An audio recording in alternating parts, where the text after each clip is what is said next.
Students, आज हम पढ़ते हैं एक दूसरा टॉपिक, लास्ट टॉपिक है बल्कि ये चैप्टर का।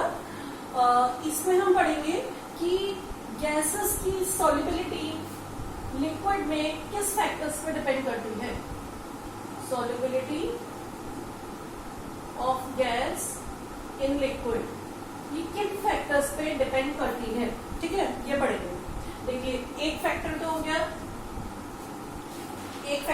इसमें नेचर ऑफ गैस। गैस के नेचर पे कैसे डिपेंड करेगी सॉल्युबिलिटी?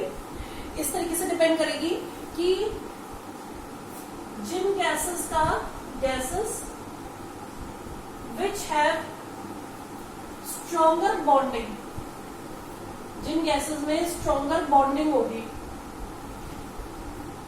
विद वाटर, उनकी सॉल्युबिलिटी भी ज्यादा होगी। Solubility will be high. क्यों होगी ज्यादा? देखिए, जैसे अमोनिया है, अमोनिया गैस को जब आप वाटर में डिसॉल्व करोगे तो अमोनिया वाटर के साथ हाइड्रोजन बॉन्डिंग कर लेता है। पता है सबको ये बात? ये H वाटर के O के साथ हाइड्रोजन बॉन्डिंग कर लेगा। तो हाइड्रोजन बॉन्डिंग करने से क्या हो रहा है? इसका मतलब है वो वाटर में जल्दी सोल्यूबल हो पा रहा है। तो कोई भी चीज सोल्युबिलिटी कब बढ़ाएगी? जब वो उसके साथ बॉन्डिंग कर लेगी। Second point, temperature. टेम्परेचर पे कैसे डिपेंड करेगी? टेम्परेचर पे ऐसे डिपेंड करेगी, मान लीजिए आपने कोई गैस लिक्विड में डाली और उसका सॉल्यूशन बन गया, ठीक है, और ये रिएक्शन हमेशा एक्सोथर्मिक रिएक्शन होता है बच्चों। जब भी गैस को लिक्विड में डिसॉल्व किया जाता है और सॉल्यूशन बनता है, ये रिएक्शन हमेशा एक्सोथर्मिक होता है। एक्सोथर्मिक है तो हीट रिलीज हो रही है। हमने लास्ट ईयर ये बात पढ़ी थी कि exothermic reactions are more favourable at low temperature. Low temperature पे ज्यादा फेवरेबल रहते हैं एक्सोथर्मिक रिएक्शन। तो इसका क्या मीनिंग निकला? अगर आप टेम्परेचर इंक्रीज कर दोगे तो ये रिएक्शन फेवरेबल नहीं होगा, लो टेम्परेचर पे होगा। तो अगर आप टेम्परेचर इंक्रीज करोगे तो ये रिएक्शन फेवरेबल नहीं होगा तो बैकवर्ड वाला तो फेवरेबल हो जाएगा। जब किसी कंडीशन पे फॉरवर्ड रिएक्शन फेवरेबल नहीं होता तो बैकवर्ड फेवरेबल हो जाता है। तो वही बात इसमें भी अप्लाई होगी कि अगर आप टेम्परेचर इंक्रीज कर रहे हो, मान लो, तो टेम्परेचर इंक्रीज करने पे फॉरवर्ड रिएक्शन फेवरेबल नहीं है, नॉट फेवरेबल, तो बैकवर्ड फेवरेबल हो गया। अब अगर बैकवर्ड रिएक्शन फेवरेबल हो गया, बैकवर्ड में क्या हो रहा है? फॉरवर्ड में तो सॉल्यूशन बन रहा है और बैकवर्ड में सॉल्यूशन अलग हो रहा है। तो इसका मीनिंग ये निकला, टेम्परेचर इंक्रीज करने पे सॉल्यूशन ब्रेक हो जाएगा, यानी कि सॉल्युबिलिटी कम हो जाएगी। जो गैस डिसॉल्व हुई थी बल्कि वो भी निकल जाएगी। वैसे भी आप जनरली भी सोचो ये बात कि अगर आपने किसी लिक्विड में गैस डिसॉल्व कर रखी है और आप उसे हीट कर रहे हो तो उसमें से गैसेस निकल जाएंगी टेम्परेचर इंक्रीज करने पे, यानी कि गैस की सॉल्युबिलिटी कम हो गई। या फिर आप इसे ऐसे भी कैसे समझ सकते हो, बल्कि ये भी पॉइंट होता है, कई बार कहा जाता है कि बॉइल्ड वाटर टेस्ट फ्लैट। क्या क्वेश्चन है ये? कि अगर जैसे कि नॉर्मल वाटर है उसका टेस्ट अलग आता है, आप बॉइल करके पानी को पियो उसका टेस्ट डिफरेंट आता है। क्यों डिफरेंट आता है? क्योंकि नॉर्मल वाटर में तो कुछ डिसॉल्व गैसेस होती हैं, जब आपने उसे हीट किया उसकी डिसॉल्व गैसेस निकल गई क्योंकि उनकी सॉल्युबिलिटी कम हो गई। गैसेस निकलने से अब वो वाटर का जो थोड़ा बहुत भी टेस्ट था वो बिल्कुल टेस्टलेस हो गया, फ्लैट हो गया वो, ठीक है। तो वो क्यों हुआ? क्योंकि टेम्परेचर इंक्रीज करने पे गैसेस की सॉल्युबिलिटी कम हो गई, ठीक है। थर्ड फैक्टर है जो इफेक्ट करता है, प्रेशर। अब प्रेशर का क्या इफेक्ट पड़ता है बच्चों सॉल्युबिलिटी पे? इसे एक्सप्लेन करने के लिए एक लॉ दिया हेनरी ने, जिसे बोला जाता है हेनरीज लॉ। तो हेनरीज लॉ क्या कहता है? अब ये पढ़ेंगे हम। हेनरीज लॉ ये कहता है कि देखिए, एक तो फैक्टर हमने पढ़ा नेचर ऑफ द गैस। हम क्या पढ़ रहे हैं टॉपिक कि लिक्विड में गैस की सॉल्युबिलिटी किन फैक्टर्स पे डिपेंड कर रही है। एक तो हो गया नेचर ऑफ गैस, एक हो गया टेम्परेचर, अब एक है प्रेशर।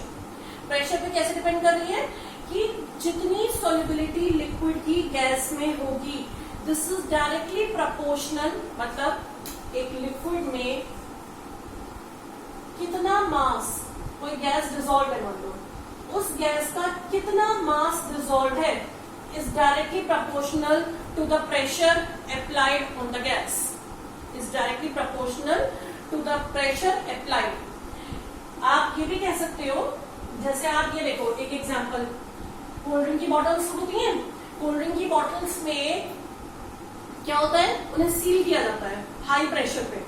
जब आप बॉटल्स को खोलते हो तो प्रेशर कम हो जाता है, और प्रेशर कम होते क्या होता है, जैसे ही प्रेशर कम होगा गैसेस की सॉल्युबिलिटी कम हो जाएगी, गैसेस उसमें से निकलने लगेगी। CO2 गैस डिसॉल्व होती है कोल्ड ड्रिंक्स में, वो गैस लिक्विड में डिसॉल्व होती है, और आपने देखा होगा बॉटल के ऊपर का थोड़ा सा पोर्शन हमेशा खाली रहता है, उस पोर्शन में भी क्या है, गैस है एक्चुअली में। जब आपने कॉर्क खोली, उसकी सील खोली, तो एकदम से एक फिज साउंड आती है। वो फिज साउंड क्यों आती है, क्योंकि उस टाइम वो गैस की सॉल्युबिलिटी लिक्विड में कम हो जाती है, तो गैस वहां से निकल जाती है एकदम से, ठीक है।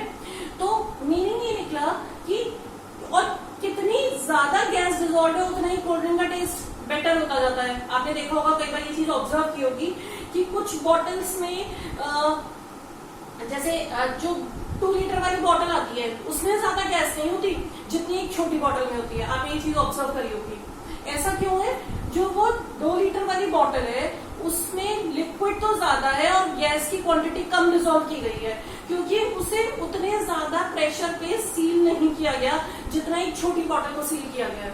तो अगर प्रेशर ज्यादा रखा जाता तो गैस की सॉल्युबिलिटी भी बढ़ जाती, अगर प्रेशर कम रखा गया है तो गैस की सॉल्युबिलिटी भी कम रहेगी। तो दैट मीन्स इसमें कितनी गैस डिसॉल्व है ये इस बात पे डिपेंड करेगा। ये मान लीजिए कोल्ड ड्रिंक की बॉटल है, तो इसमें कितनी गैस डिसॉल्व है यहाँ पर, ये इस बात पे डिपेंड करेगा कि जो खाली स्पेस है यहाँ पे जो गैस है ये कितने हाई प्रेशर पे लगाई गई है, कितना प्रेशर लगा रही है। तो ये तो हो गया P प्रेशर और यहाँ हो गया M मास। तो mass is directly proportional to P। ये हेनरीज लॉ है बच्चों। अब इसी में प्रोपोर्शनैलिटी का साइन हटा के लगा दिया एक कांस्टेंट KH। KH का मीनिंग हो गया हेनरीज कांस्टेंट। इसे क्या बोला जाता है, हेनरीज कांस्टेंट। तो हेनरीज कांस्टेंट के साथ अब इक्वेशन बन गई M equals to KHP। Okay, M equals to KHP। अब एक इक्वेशन तो ये हो गई हेनरीज लॉ की। हेनरीज लॉ का ही एक और वेरिएशन है।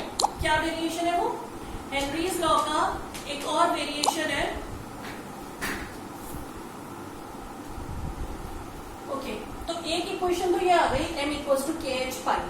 अब देखिए इसी लॉ को आप दूसरे तरीके से भी बोल सकते हैं, दूसरे वर्ड्स में क्या बोल सकते हैं आप, इसी हेनरीज लॉ को किस तरीके से और बता सकते हैं।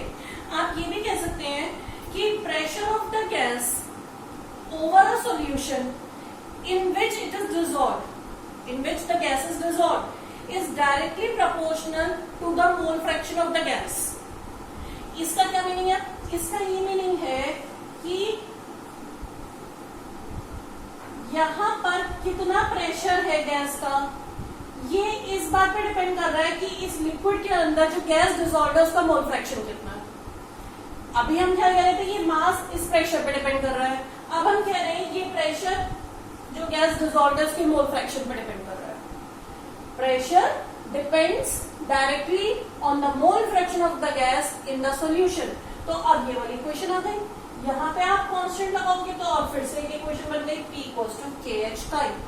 तो हेनरीज लॉ को या तो इस फॉर्म में भी यूज कर लिया जाता है या इस फॉर्म में भी यूज कर लिया जाता है। अब किस क्वेश्चन में आप कौन सा फॉर्मूला यूज करोगे ये इस बात पे डिपेंड करता है स्टूडेंट्स कि हमें क्या क्वेश्चन में गिवन है, वो अभी हम क्वेश्चन करेंगे तब आपको पता चलेगा। अब एक तो बात हो गई ये हेनरीज लॉ क्या है। अब हेनरीज लॉ में ये जो हम कांस्टेंट पढ़ रहे हैं इसे क्या बोला जाता है, हेनरीज कांस्टेंट। हेनरीज कांस्टेंट की वैल्यू किस पे डिपेंड करती है, हेनरीज कांस्टेंट की वैल्यू डिपेंड करती है on the nature of the gas, कि गैस कौन सी ली जा रही है। तो डिफरेंट गैसेस के लिए KH की वैल्यू डिफरेंट होगी। एक तो KH की वैल्यू डिफरेंट होगी फॉर डिफरेंट गैसेस। एक पॉइंट तो ये हो गया कि गैसेस के नेचर पे डिपेंड कर रहा है, सेम टेम्परेचर पे, ठीक है। और दूसरी बात है greater is the value of KH, lower is the solubility. भाई अभी एक फॉर्मूला आया था P इक्वल्स टू KH का I। प्रेशर इन दोनों के प्रोडक्ट के इक्वल है। अगर KH की वैल्यू एक कंडीशन में ज्यादा है, दूसरी कंडीशन में KH की वैल्यू कम है, मान लो एक कंडीशन में ज्यादा है एक में कम है, तो वो तभी तो ज्यादा रही होगी जब मोल फ्रैक्शन कम रहा होगा, और दूसरी कंडीशन में मोल फ्रैक्शन ज्यादा रहा होगा। तो जितना KH हाई होगा उतनी सॉल्युबिलिटी कम होगी। जितना KH हाई होगा उतनी सॉल्युबिलिटी कम होगी। ये पॉइंट भी काफी इंपॉर्टेंट है, याद रखिएगा आप ये बात, ठीक है।